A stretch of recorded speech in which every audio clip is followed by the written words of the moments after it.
2024 has been an amazing year for gaming. From jaw-dropping open worlds to intense multiplayer battles, this year's delivered some of the most unforgettable experiences yet. But which games truly stood out from the rest?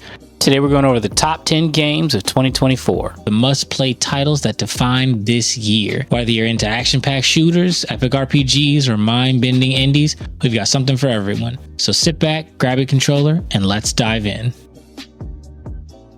Let's start the list off with my favorite, Black Myth Wukong. What happens when you mix stunning Unreal Engine 5 visuals, Soulsborne combat, and Chinese mythology? You get Black Myth Wukong, a game that's been blowing minds since its reveal, and it absolutely lived up to the hype. Right out of the gate, the game is jaw-droppingly gorgeous. From misty bamboo forests to towering ancient ruins, every inch of the world feels alive. The animations are smooth as silk, the lighting is next level realism, and it's a technical masterpiece that set a new standard for action RPGs from smaller studios. At its core, Black Myth Wukong channels the best of From Software's formula, tight dodging, punishing enemies, and rewarding mastery, but here's the twist. Wukong's transformations add a whole new layer of strategy. Need to block a powerful attack? Turn into a stone golem. Want to escape quickly? Transform into a flying insect. It's like Sicario meets Journey to the West. The boss fights are the real stars. Expect massive demonic beasts, ancient warlords, and god-tier enemies that demand precise timing and patience. Every encounter feels unique, blending spectacle, difficulty, and storytelling in a way that's both terrifying and exhilarating. We all know Sun Wukong from Journey to the West, but this is a darker, more mature interpretation. Expect deep lore, cryptic storytelling, and world dripping with mystery. The game doesn't hold your hand, it makes you uncover the secrets yourself. Black Myth Wukong isn't just another Souls-like game, it's a fresh, ambitious, visually breathtaking take on the genre. If you love challenging action RPGs and epic mythology, this is a must-buy, must-play game, and should have won Game of the Year. Next is Final Fantasy VII Rebirth. Final Fantasy VII Remake was just the beginning. Now Rebirth takes us beyond Midgar and into a massive reimagined world, giving it more than just a nostalgic feeling, but a fresh view of the most notable game in the series. Final Fantasy VII Rebirth flexes some of the best visuals in gaming today. From lush open fields to bustling cities, every environment is dripping with detail. The lighting, the weather effects, this world feels alive as you're playing it. Square Enix didn't just expand the city, they made it feel like a true adventure. The hybrid combat system from Remake is back, but better. Switching between characters feels seamless, and synergy abilities add a new level of strategy. Cloud, Tifa, Barret, and Aerith all play distinctly, and mastering each character's style is deeply rewarding and gives you a better connection. The combat overall is fast, fluid, and it just feels good. Square Enix knows how to make cinematic boss fights. Rebirth takes it to the next level. Classic enemies are reborn in jaw-dropping ways. Expect gigantic summons, high-speed aerial battles, and adrenaline-pumping action. Not to mention the music. The music in Final Fantasy VII is legendary, and Rebirth remixes the classics while adding new bangers in there. Whether it's reorchestrated battle themes or a hauntingly beautiful piano track, the soundtrack does not miss, just as none of them do. Final Fantasy VII Rebirth isn't just a sequel, it's an evolution. Bigger, bolder, and full of surprises. It's a must-play for both longtime fans and newcomers. If you thought Remake was great, Rebirth is on another level. Dragon's Dogma 2. At its core, Dragon's Dogma 2 is about freedom in combat, exploration, and even how you approach the story itself. The combat is brutal, fluid, and insanely fun. Deep vocation systems lets you customize your own playstyle. You can climb massive monsters and take them down, Shadow the Colossus style. And the AI-driven pawn system gives you a party that learns and adapts. Every encounter feels organic, whether you're fighting a griffin mid-flight or getting ambushed at night. This isn't a game that holds your hand. It throws you into the world and lets you survive and fend for yourself. Capcom has crafted a stunningly immersive open world, where NPCs react to your actions and environments change dynamically. Towns feel alive with merchants, quests, and political matters. Dungeons are terrifying, dark, atmospheric, and full of danger. And travel is dangerous. No fast travel spam here. Be prepared to get wrecked at any time by anything. This world doesn't revolve around you, it moves with you or without you. And that's what makes exploration so rewarding. In the story, the Horizon's journey returns filled with mystery, betrayal, and powerful dragons. A deep lore-heavy world that rewards players who pay attention. Your choices matter as well. Alliances, rivalries, and even life or death situations come up. While Dragon's Dogma is more about the journey than cutscenes, the world stories unfold naturally, making every playthrough unique. Overall, with incredible combat, a massive world, and deep RPG mechanics, Dragon's Dogma 2 shaped up to be one of the best RPGs of the decade. I had not played the first one personally, but I decided to dive into this one, and it did not disappoint. It felt like a mixture of my favorite RPGs all crammed into one, but with little aspects that really made it its own. New World Aeternum. New World Aeternum is an action-packed open-world MMORPG set in a mysterious supernatural land. Players are transported to the island of Aeternum, a place filled with secrets, danger, and vast opportunities for adventure. Whether you're a seasoned MMO player or a newcomer, New World offers a rich and immersive experience that stands out from the typical MMO formula. Aeternum is an open-world paradise full of lush forests, rugged mountains, ancient ruins, and forgotten cities. The environment itself is alive, offering both serene beauty and looming danger as players traverse through vast landscapes. The world is rich with lore and history, making exploration feel meaningful as you uncover the mystery of the island and ancient powers it harbors. Unlike many MMOs with automatic targeting, New World offers real-time combat with an emphasis on player skill and positioning. You control every swing of your sword or pull of your bow, making combat feel immersive and dynamic. Choose from a diverse range of weapons including swords, axes, spears, bows, magic, and more. Combat demands active dodging, blocking, and countering, making each fight intense and engaging. Whether you're battling AI-controlled creatures or fighting against other players in open-world PvP, combat is always exhilarating. One of the unique features of New World is faction-based gameplay. Players can join one of the three factions, the Marauders, the Syndicate, or the Covenants, and engage in territory control across the map.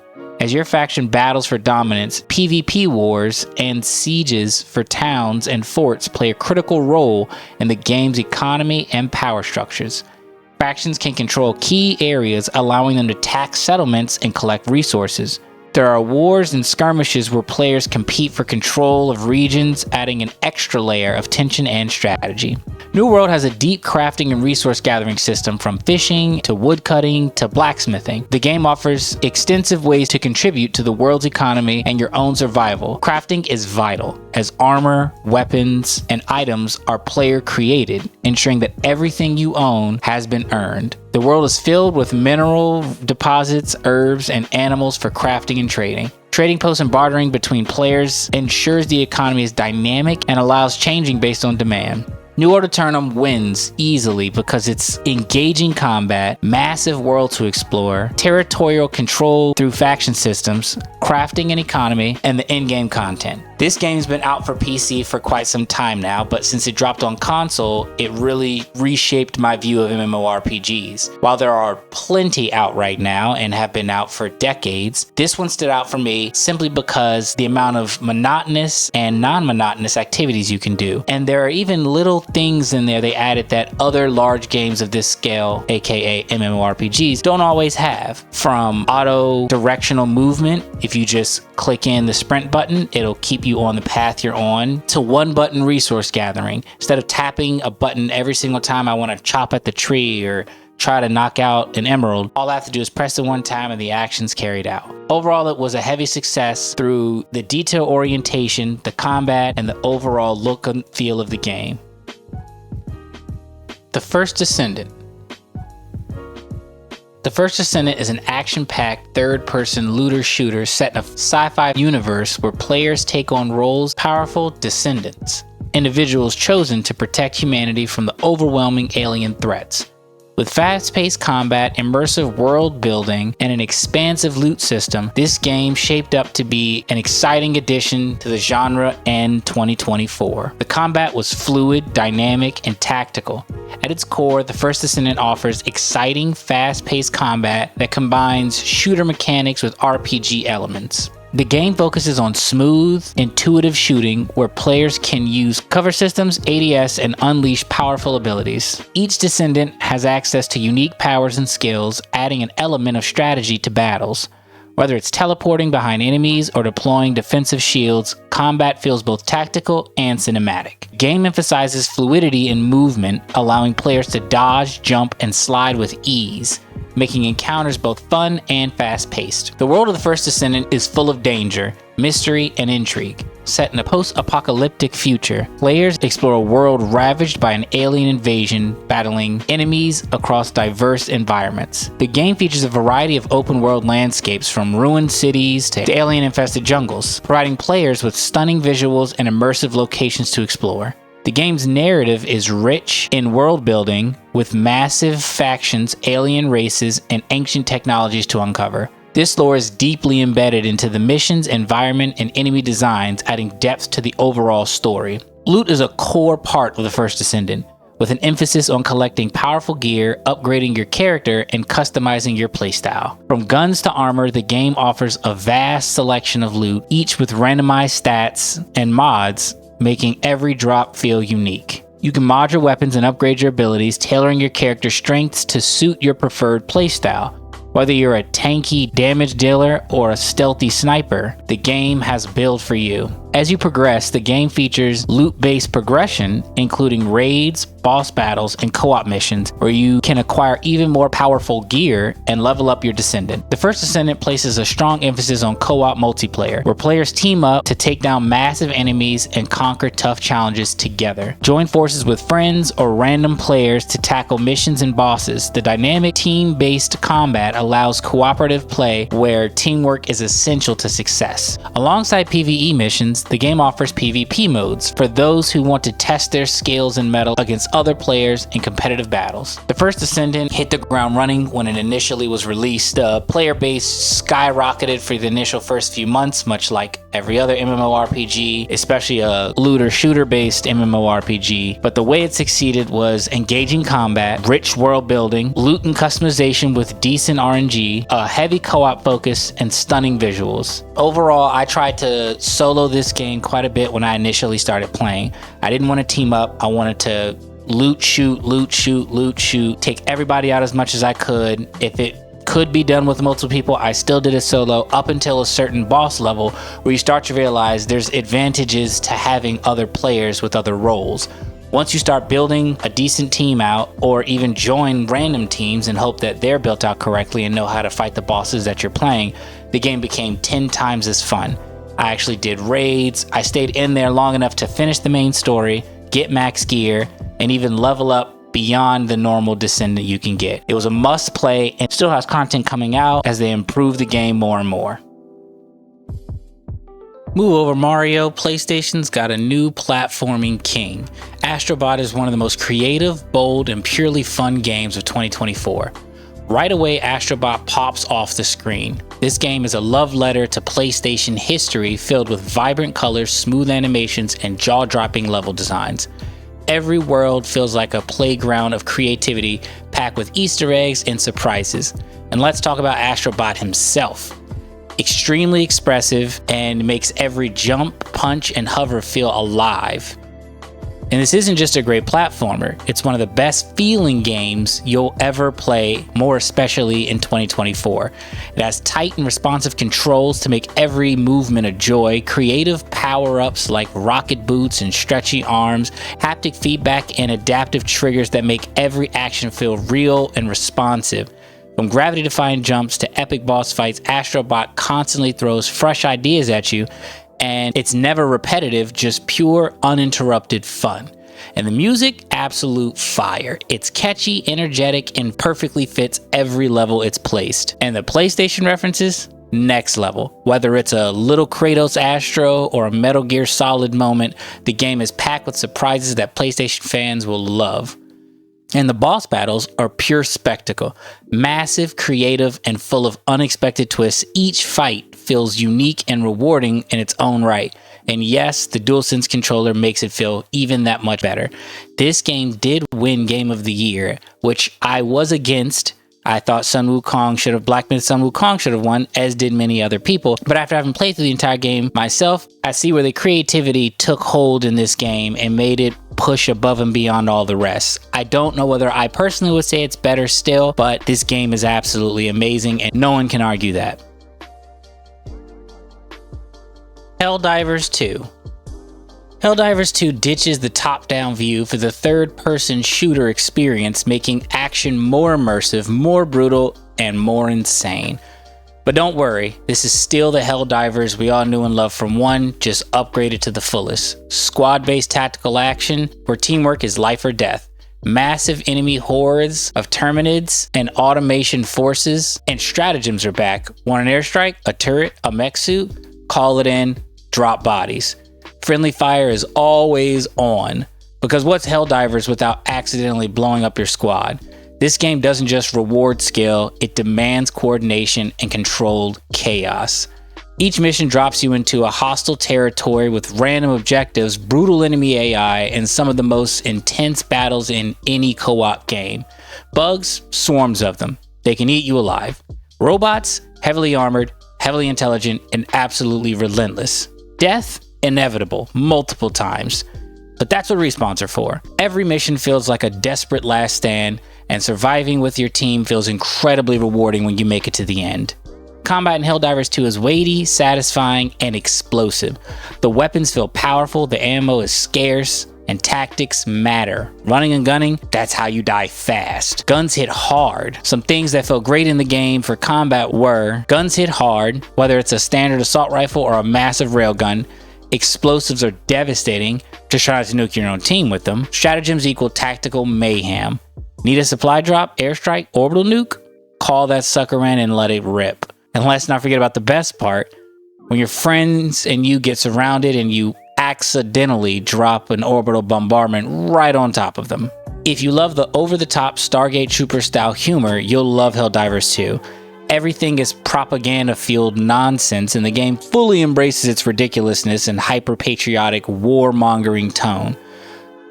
Super Earth is always right, the enemy is always evil, and democracy will spread at any cost. It's hilarious, self-aware, and perfectly executed. This was one of the biggest and most played community-style games of 2024.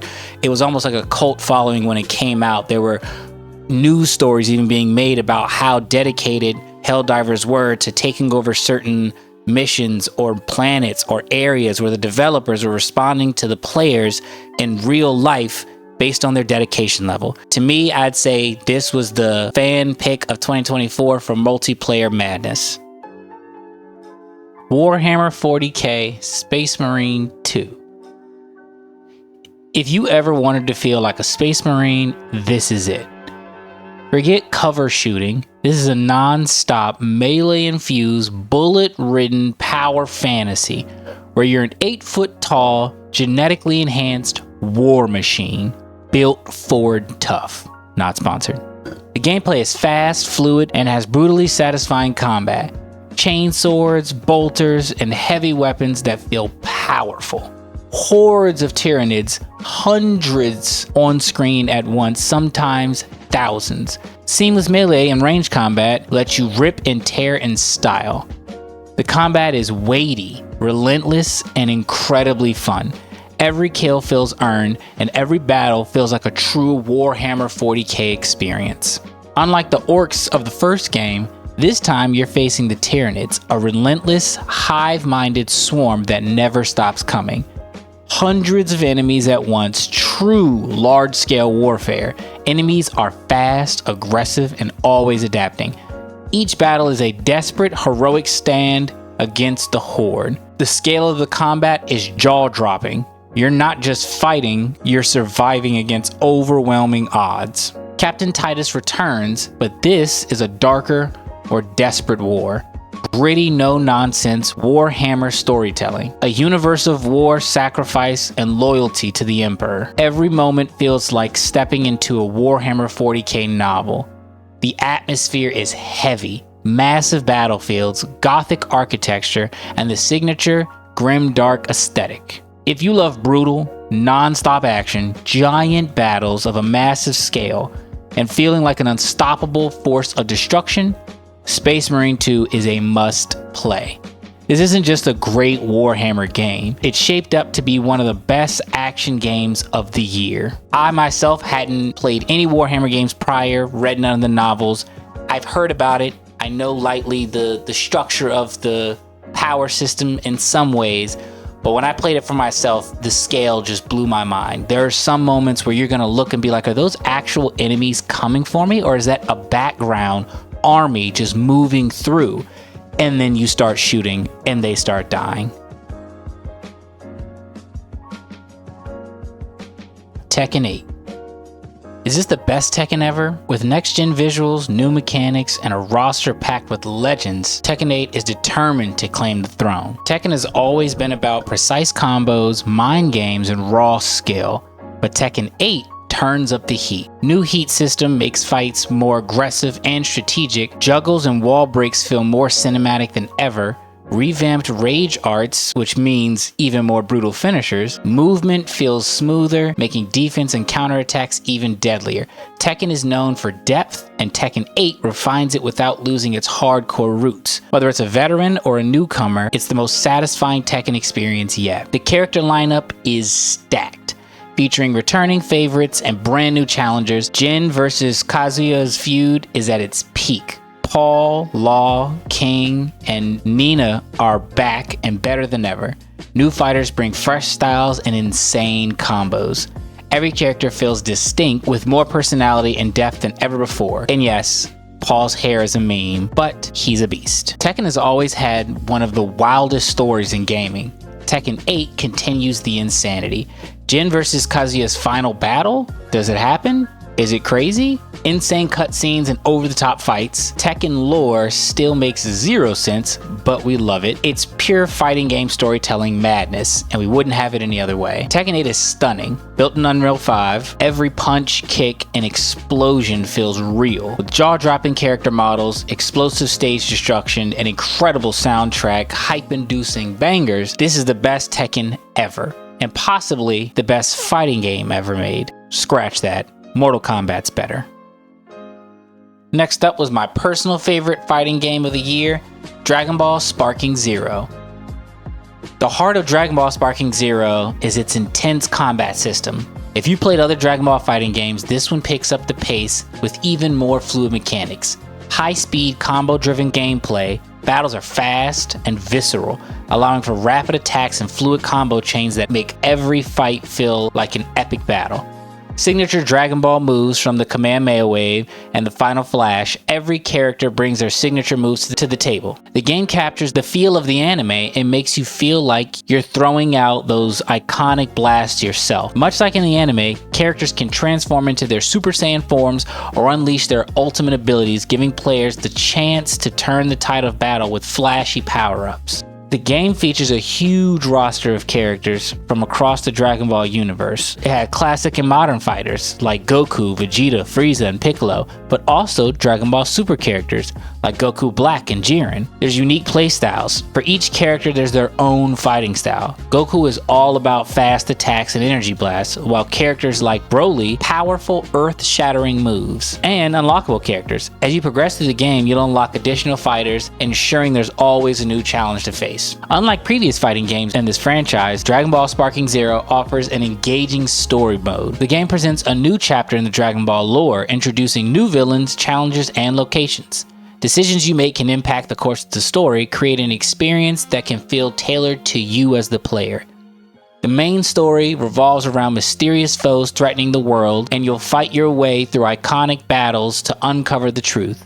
The game features anime-style cutscenes that add depth to the characters and immerse you in the story. What makes this game so perfect? Fast, intense combat, iconic Dragon Ball battles, the ginormous roster, an engaging story mode, and multiplayer action. The 1v1s get serious here. Now, for those of you all who are Dragon Ball Z game players, you know that this is literally the newest version of Budokai Tenkaichi 3. That was the greatest Dragon Ball Z video game ever made, and to date still the greatest. This one is the only one I've ever played and felt like, oh my god, it's taking me right back to me sitting down on the PlayStation 2 and building my character and customizing his abilities, and maybe I want more health, or maybe I want more of this or that.